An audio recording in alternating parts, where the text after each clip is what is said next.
Hi everyone, thanks for joining us again today for our chapter book story time. I'm Miss Erin here at the Caribou Public Library, and we're continuing to read The Wonderful Wizard of Oz by L. Frank Baum, and we're going to be reading chapter 10 today. So let's go ahead and get started, see what happens to our band of friends as they are traveling to the Emerald City. Chapter 10, The Guardian of the Gate. There he is. The Guardian of the Gate. It was some time before the Cowardly Lion awakened, for he had lain among the poppies a long while, breathing in their deadly fragrance. But when he did open his eyes and roll off the truck, he was very glad to find himself still alive. "I ran as fast as I could," he said, sitting down and yawning, "but the flowers were too strong for me. How did you get me out?" Then they told him of the field mice and how they had generously saved him from death. And the Cowardly Lion laughed and said, "I've always thought myself very big and terrible, yet such small things as flowers came near to killing me. And such small animals as mice have saved my life. How strange it all is. But comrades, what shall we do now?" "We must journey on until we find the road of yellow brick again," said Dorothy, "and then we can keep on to the Emerald City." So the lion, being fully refreshed and feeling quite himself again, they all started upon the journey, greatly enjoying the walk through the soft, fresh grass. And it was not long before they reached the road of yellow brick and turned again toward the Emerald City, where the great Oz dwelt. The road was smooth and well paved now, and the country about was beautiful, so that the travelers rejoiced in leaving the forest far behind, and with it the many dangers that they had met in its gloomy shades. Once more they could see fences built beside the road, but these were painted green, and when they came to a small house in which a farmer evidently lived, that also was painted green. They passed by several of these houses during the afternoon. Sometimes people came to the doors to look at them, as if they would like to ask questions, but no one came near them or spoke to them because of the great lion, of which they were much afraid.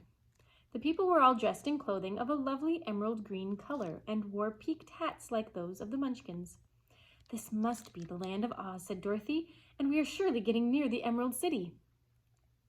"Yes," answered the Scarecrow, "everything is green here, while in the country of the Munchkins, blue was the favorite color.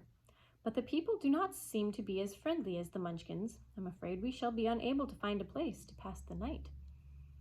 "I should like something to eat besides fruit," said the girl, "and I'm sure Toto is nearly starved. Let us stop at the next house and talk to the people." Here's a picture of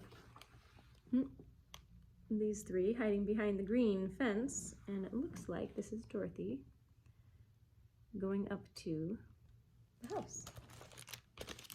So when they came to a good-sized farmhouse, Dorothy walked boldly up to the door and knocked. A woman opened it just far enough to look out and said, "What do you want, child, and why is that great lion with you?" "We wish to pass the night with you, if you will allow us," answered Dorothy, "and the lion is my friend and comrade, and would not hurt you for the world." "Is he tame?"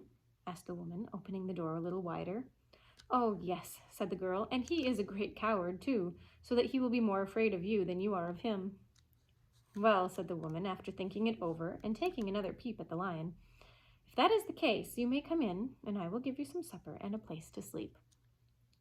So they all entered the house, where there were, besides the woman, 2 children and a man. The man had hurt his leg and was lying on the couch in a corner. They seemed greatly surprised to see so strange a company, and while the woman was busy laying the table, the man asked, "Where are you all going?" "To the Emerald City," said Dorothy, "to see the great Oz." "Oh, indeed!" exclaimed the man. "Are you sure that Oz will see you?" "Why not?" she replied. "Why, it is said that he never lets anyone come into his presence. I have been to the Emerald City many times, and it is a beautiful and wonderful place, but I have never been permitted to see the great Oz, nor do I know of any living person who has seen him." "Does he never go out?" asked the Scarecrow. "Never. He sits day after day in the great throne room of his palace, and even those who wait upon him do not see him face to face." "What is he like?" asked the girl. "That is hard to tell," said the man thoughtfully. "You see, Oz is a great wizard, and can take on any form he wishes, so that some say he looks like a bird, and some say he looks like an elephant, some say he looks like a cat. To others he appears as a beautiful fairy or a brownie, or in any other form that pleases him. But who the real Oz is when he is in his own form, no living person can tell. That is very strange, said Dorothy.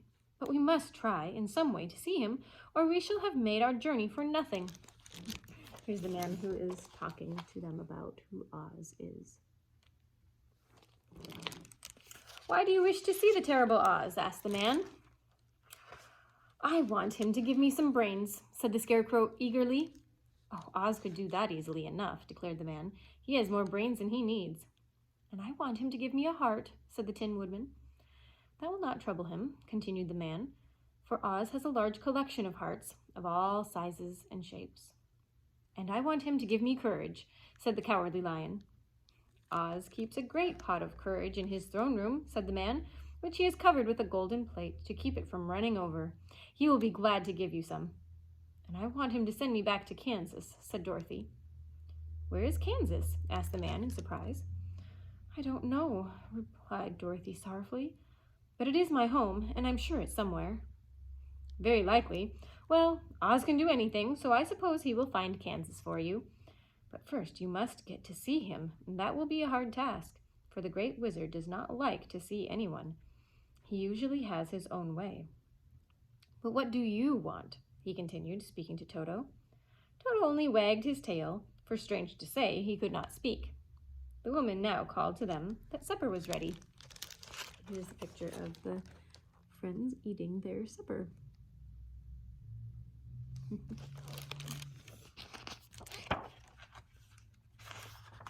So they gathered around the table, and Dorothy ate some delicious porridge and a dish of scrambled eggs and a plate of nice white bread, and enjoyed her meal.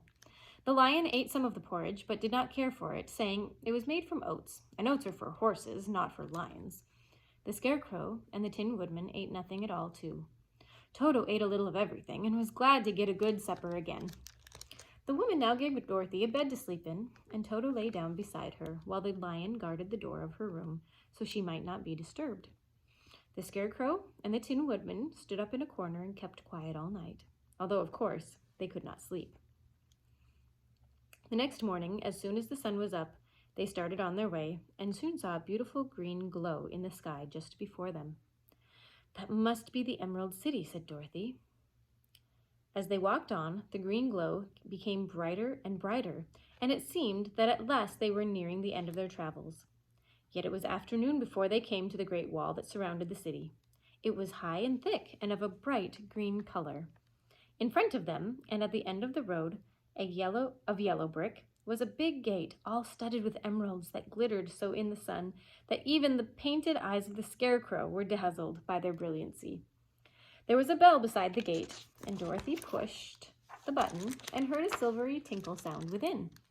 Then the big gate swung slowly open, and they all passed through and found themselves in a high arched room, the walls of which glistened with countless emeralds.